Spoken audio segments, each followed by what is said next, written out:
Hi, welcome to Education in Our Community. I'm your host, Gloria Bailey Ray, and I'm excited to be able to bring to you a show with our very own Congresswoman Barbara Lee. So I'm going to ask you to gather around the tube, get your family, because we're going to talk to Congresswoman Barbara Lee, and we're going to actually give you some personal insights to her so that you get to know she's just not the woman that's just standing there sometimes behind the microphone. She's behind the scenes doing a lot of work. Congresswoman Lee, thank you so much for being on the show. Thank you. I'm really happy to be with you. Well, we're going to jump right in, and I'm going to first of all start out by saying to our audience, they need to know that first of all, you're a mother, you're a leader. You're only one of a few women and persons of color to actually hold a senior position on Capitol Hill. You're the first African-American woman elected to the state Senate from Northern California. You are the daughter of a father who was a veteran of 2 wars, and your mother broke many glass ceilings and racial barriers. You're a longtime advocate for legislative action to end poverty. You're the former chair of the Black Caucus 111th Congress and co-chair of the Congressional Progressive Caucus, the 109th and 110th Congresses. And most recently, you were intimately involved with the Oakland warehouse fires where 36 people lost their lives. So let's just start with, first of all, growing up, because most people don't know that you actually grew up in Texas. Yes, I was born in El Paso, Texas. Okay. And of course, it was segregated when I grew up.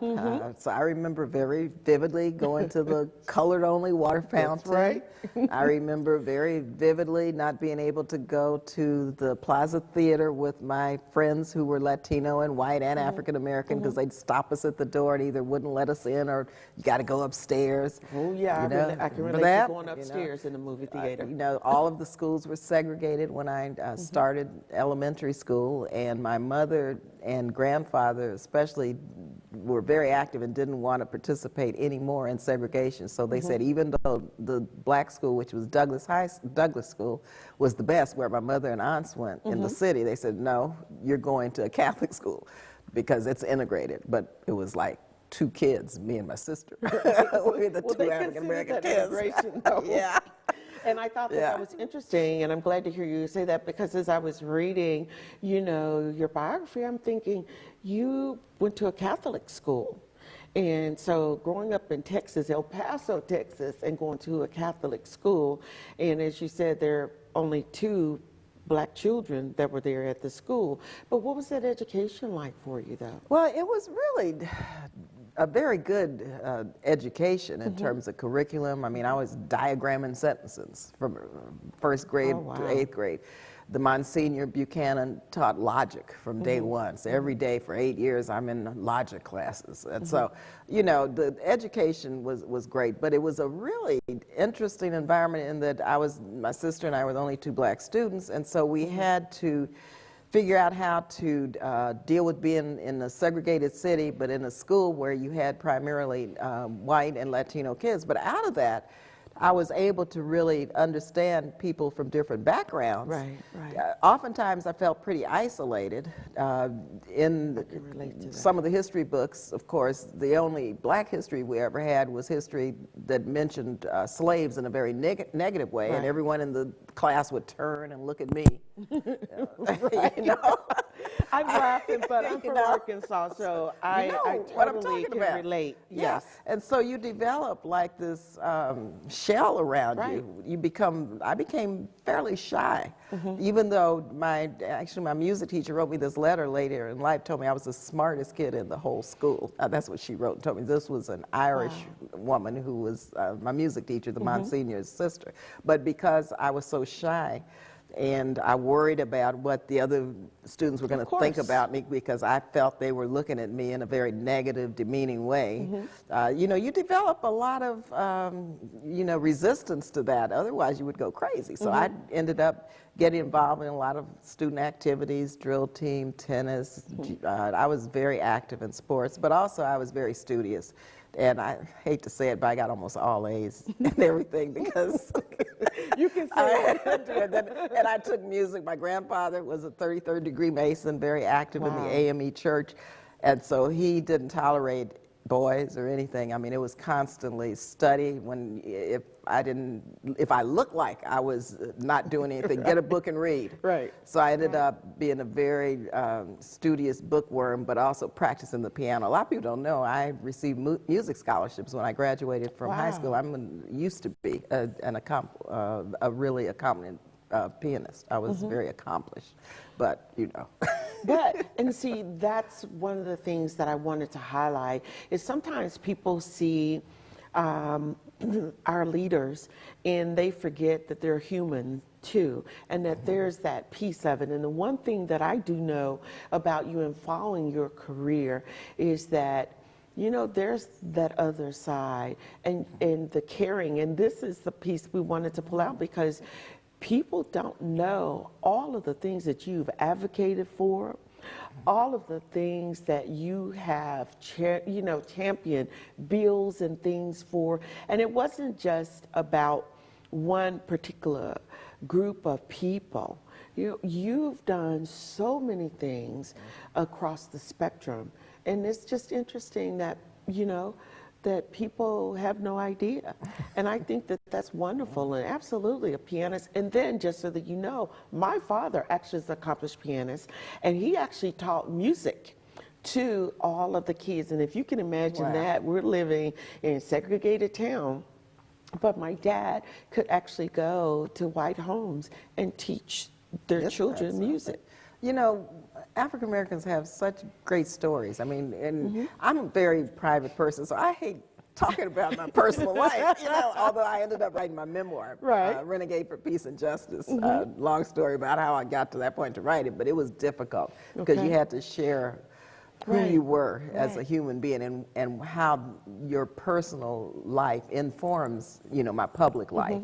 And so I was able to justify revealing a bit of myself because I figured, well, if people really need to know why I champion, for example, issues around public assistance. Well, and no cuts in terms of TANF and in terms of food stamps. Well, I had to raise my kids for 3 or 4 years when I was in college on food stamps and Medi-Cal and welfare. I mean, I've been there at very difficult times, but but I never talked about it because I was naturally ashamed of it. I didn't want anyone to know it, but so part of the problem is me not wanting to talk about it myself. But that's important because you know what, Congresswoman Lee, there are people who are watching this and they're single parents.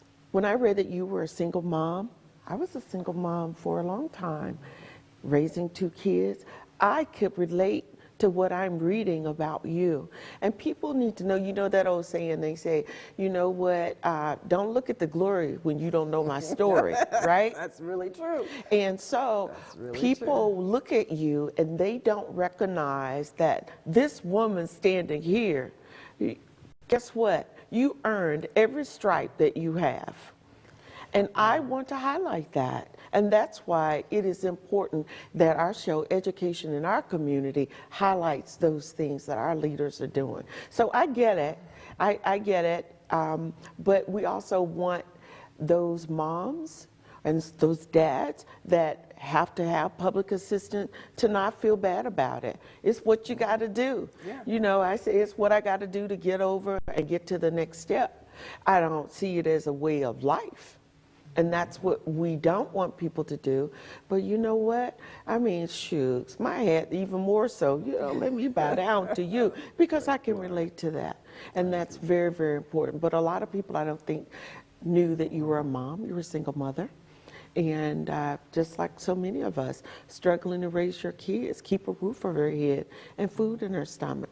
And we all have a story to tell, what that's like. Well, for thank sure. you for your kind words and really your respect for what I'm saying, because, it's hard to talk about it, first of all, Gloria, but if I can help someone along the way because, I went through it and I don't want anyone else to go through it, then, I have to open up and be a little bit more, public about some of these struggles. I mean, again, I hate talking about this, but I know it's important.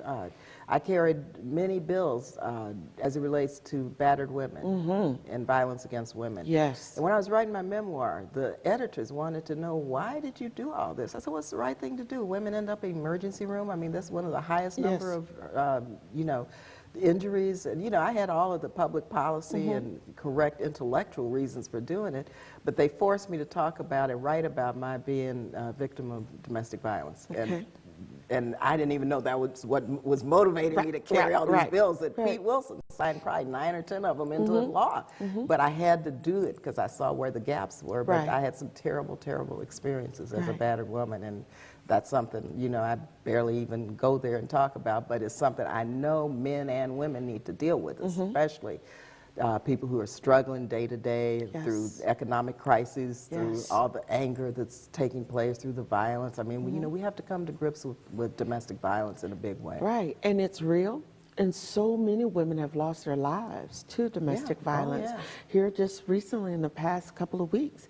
And so, again, not knowing that part of you, but I can truly relate. And I tell people that story because I know what it's like to be a victim of domestic violence. And I hold my head up proudly because I was one of the ones that was able to get out.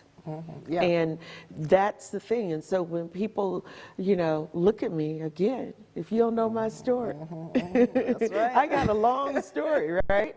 And that is what it is. And by writing those memoirs, what it did is it forced you to come, full frontal with, hey, look, this is who and what has shaped me into the woman that I am today. Right, Gloria. And that's the only reason I'm able to talk about it, because when you look at my legislative record, and when you look at some of the work that I've done when I worked for Ron Dellums, when I was in the state legislature and now in Congress, a lot of it has to do with trying to make sure people don't have to go through a lot of the struggles and challenges that I went through, especially young women, women of color, also men and families, because I really, you believe me, I've had a very hard life.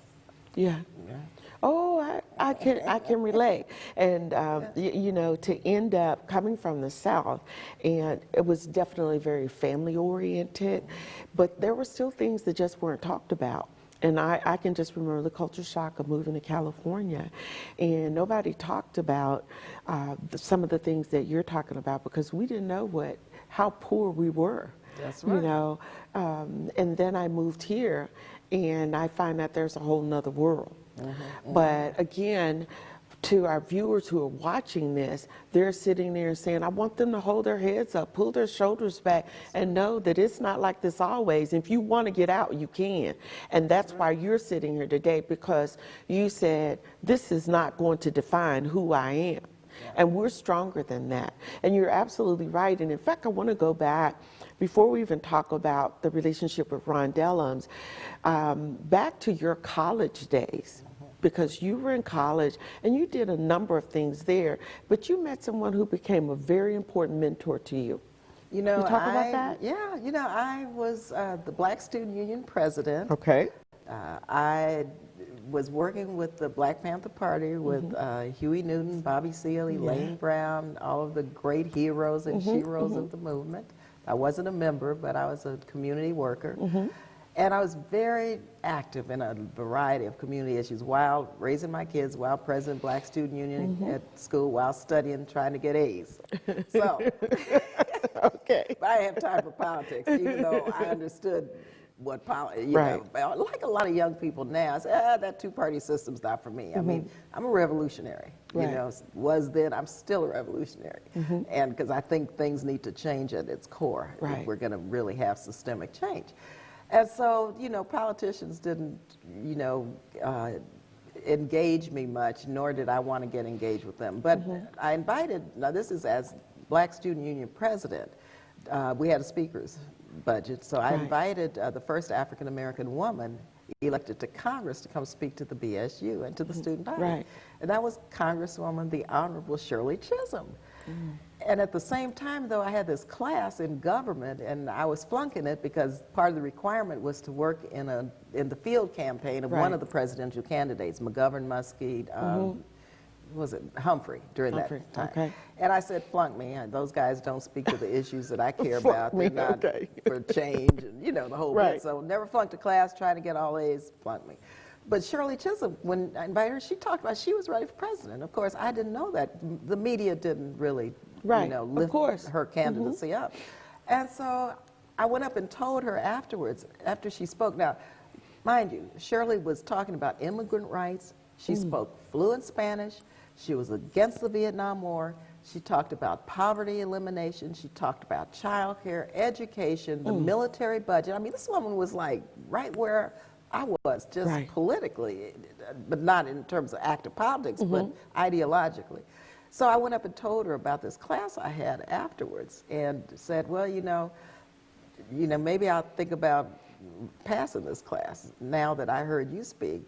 And how do I get involved in your campaign? And she shook her head and she said, little girl. And I mean, you know, I had my two little kids, big afro, and I wasn't that little. But till the day she died, she called me little girl. So she said, you've got to register to vote and get involved, because if you're just outside, you know, raising Cain and want to see change, and you're not on the inside, you know, you can't be that influential. You need to be on the inside. I said, I can't register to vote. I'm not going to do that. That's bourgeois politics. That's not for me. And, you know, hold on. She took me to task that night, and she said, no, no, no. So what happened is I said, okay, how do I get involved? Maybe I'll reconsider this, because I really like what you stand for. And she said, look, part of it is, you know, I'm leaving it up to my local people. I don't have a large national budget. Grassroots organization is what's taking place in my campaign. It's a grassroots movement. So, okay, so I went back, talked to my professor, Dr. Mullins, and she said, well, figure it out if you want to pass this class. So I said, figure it out. I don't know what to do. She said, that's part of it. Okay. That's part of the process of passing this class. You've got to figure out how to do the practical work in a campaign. So I called, then it was, he was, I think, president of student body at Laney, Sandre Swanson, my good friend who then became my chief of staff, Sandy Gaines, who was the Mills College president. I was BSU, she was student body president. We got together, and we ended up organizing the Shirley Chisholm campaign out of my class. I love it. I registered to vote. I got an A in the class. We took about 9% of the vote in Alameda County, and I went on to Miami, Florida as a Shirley Chisholm delegate. And that's how I got involved in politics. Wow. Shirley then befriended me. She mentored me. When I worked for Ronnie, even though I never worked for her formally, she would constantly, on the Hill, pull me aside and tell me what was going on, and the whole 9 yards. And then when I came back here and ran for office, she came out here and campaigned for me, I think 3 times. And she was so proud and so happy. And I still have notes and letters from her. And I'm determined to keep her legacy alive. Absolutely. You know, we did the Shirley Chisholm stamp. You know, we've got Shirley Chisholm buildings now, Shirley Chisholm post offices, just, you know, amazing kind of work that I've been able to put people together to keep her legacy alive, because she was an unbelievable, progressive, clear-thinking African-American woman who had a lot of issues around that she had to deal with around sexism and racism, both as important and as challenging as both are. Sometimes, you know, it was racism, sometimes it was sexism. I mean, she had so much to deal with, not only in the country and in her district, but on Capitol Hill. I used to watch her like, oh my God, the only black woman. Can you imagine? Then the Black Caucus, I think, was probably 13 members, and I can remember seeing her and listening to her with all these men. You know, and then going out onto the floor and into committee hearings. She's the only black woman. Now we have 22 phenomenal African-American women. When I was elected, there were probably only 5 or 6 of us. So for Shirley to be one of 435. Wow. It was just like amazing. Yeah. So she taught me a lot. I really miss her because I'd call her up on the phone and she would give me guidance, and you know, she helped me tremendously. So it's important because I talk a lot about the need to have mentors, and for you to have a mentor and all you're doing is standing in her shoes, because when I look up or I'm reading or I attend functions, I just never get close enough up to say anything, but I'm there in the things that you're bringing to the community. The thing is, you are standing in her shoes, you're doing the work, and you can't tell me that that sense of pride and what she did, she pulled you out. I can't vote. Yeah. I mean, think about it. And that's for our viewers. They need to understand that you can't affect change if you know what, if you're not part of the process. Yeah, she convinced me of that because I was on the outside. I was part of the movement, which I still am in many ways, because I think movements that's what leads to change, but you got to force the inside. Right. And so, yeah, so it's important, I think, that also recognizing, I mean, she wasn't too nice about it when she challenged me. It was like, little girl, you better. Now, come on. If you really believe in what you say, don't be a hypocrite. Right. Don't, you know, just come on. I mean, so it wasn't like an easy conversation. You gotta walk the talk. Yeah, I mean, she wasn't sugarcoating anything, nor throughout her entire life with me. I love it. She was always, you know, she would always tell me too lessons that I learned. I wrote a little for a memorial we had on Capitol Hill, some lessons I learned from her, like, and I still haven't learned this, always take time to go to lunch. Take off an hour during the middle of the day, be by yourself, regroup, you know, and then she would say the fuel is what you need for your body. Food is fuel for your body. You can't just keep going. You can't just, you know, she would and I'm still not listening to that, but she would insist on it because she came out campaign with me, and she noticed that I never would take it, just constantly, go. Stop, you gotta stop, you gotta do this. And she would, and I remember now in Washington, she would actually not go into the members' dining room or the cafeteria for the most part. She would stay in her office, shut the door, eat lunch, and wouldn't let anybody disturb her. Yeah. And that is protecting your time. Because sometimes it's so much going on, and in your case, you're talking about so much happening that you need that downtime.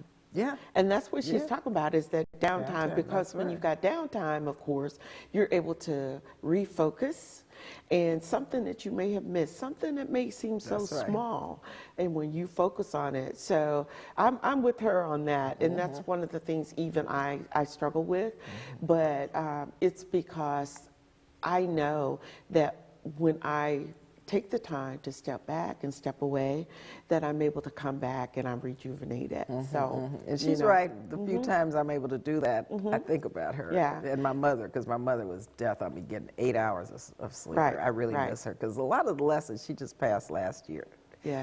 Good. It was so hard. She's 90 years old, but she taught me so much, and now all of a sudden her voice is in my head like, I can't get 8 hours, Mother. Well, get 7, you know. I can't get 7. Well, you better get 7. You know? And that's really, really key. So it's so good to hear that, because other people, again, people were watching this, and by the way, we're not only in all of the 9 counties of the Bay Area, but now with people able to stream the shows live, we're all over the world. So there are people that are listening to you, and they're saying, you know what, yeah, that's right. So, you know, and you need the energy and the fuel to be able to do all the things you're doing. So let me take you back for just a minute, because in your graduate work, you know what, you founded the Community Health Alliance for Neighborhood Growth and Education.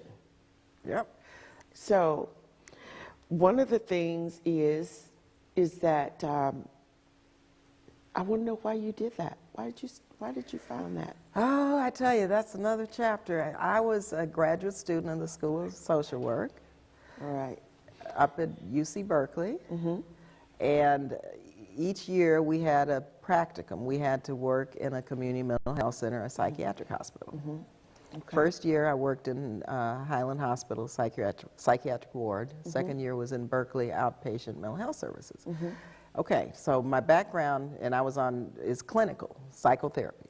So what happened was I started seeing clients in therapy who were low income, primarily black women, men also. And yeah, they needed a lot of counseling and a lot of help because they were depressed and very upset. But a lot of it had to do with the fact they didn't have a job. A lot of it had to do with the fact they didn't have a decent place to live. A lot of it had to do with women were on the streets because they couldn't figure out how to take care of their kids and they needed that money. So I said, wait a minute. And so I was being trained in strictly psychoanalytic psychotherapy. I said, there's got to be another model for low-income people, for black people, right?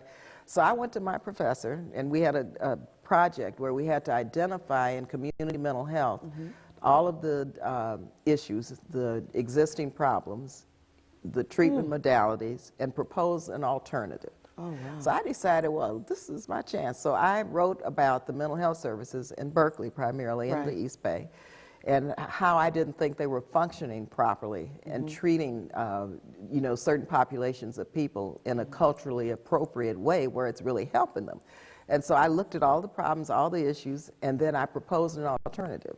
And the alternative was the development of a community mental health center that incorporated these new ideas. One is primary, and it's called Change Incorporated because I knew for a fact that African Americans and others believed that the stigma of going to the mental health center and psychiatric clinic was so great they weren't going to go. So I said, first we've got to demystify mental health. So it's called Community Health Alliance for Education, Growth, and Change. You know, Change Incorporated. Yeah. So that makes sense, and I did see that what your degree was in, which goes to a lot of the things that you have championed on Capitol Hill. But one of the things I want you to get to is to talk about your involvement. You were intimately involved with the mayor of Oakland with this most recent tragic event. Can you talk a little bit about that? Yeah, this was a tragedy beyond imagination. First of all, it was horrific. And I'm still grieving like everyone in our community for the families and the victims and the loved ones. This should not have happened, and it is just so sad. You know, we're still grieving, and will for a long time. This should not have happened to so many people, and it is a moment that I had to just stop and do what I could do to help, first of all. As a person with a mental health background, just be with people. You know, I went to the Family Assistance Center just to be with the families and, you know, helped work through some bureaucracy with some of the families who lost loved ones who, you know, needed to have funerals, more, you know, based on their religious traditions, more quickly than others. And it reminded me, you know, going back to the 1989 earthquake, I was a part of that response also. And Jesse came out, you know, and I was part of the earthquake earthquake disaster assistance response team then. And then the fire, I was in the legislature in '91, where we lost, what, 29, 30 people. Terrible, terrible tragedy. And so now here we are in 2016 with the loss of life of so many people that it's mind-boggling and it's sad, and so I just had to, as a social worker, you know, be here with my community. As an elected official, I had to make sure, and we're still working to make sure that we can find every federal dollar to support the city, because there are huge costs involved, and whatever federal strategies we could mount to help with the now recovery, rebuilding phase that I'm working on that also. And so basically, you know, being here, supporting the mayor and our local officials was very important, and the families most of all. I had to do that. It was I had no option, and then the federal response to make sure that whatever strategies we you know, come up with, that they're executed. The president issued a statement. I worked with the White House on that. I've talked to the White House several times. And so they're very engaged. Leader Pelosi, Senator Boxer, Senator Feinstein, and so being able to coordinate the federal role is extremely important when tragedies like this happen. And which is, again, one of the reasons why it was important to have you on the show, so people know and they become more educated about what it is that our Congresswoman Barbara Lee does. So you shared a lot of great information, and I'm going to have to say, you've got to come back when you can spend a little more time with me. But I want to thank you for being on the show. Again, education in our community. I'm Gloria Bailey-Ray, your host. I want to remind all of you to please go out and to do something good for someone else. Not worry about what it is that you're going to get back from it. I can assure you that you will be blessed. Thank you for tuning in. Again, you have been watching Education in Our Community with our special guest, Congresswoman Barbara Lee. Be well, be blessed.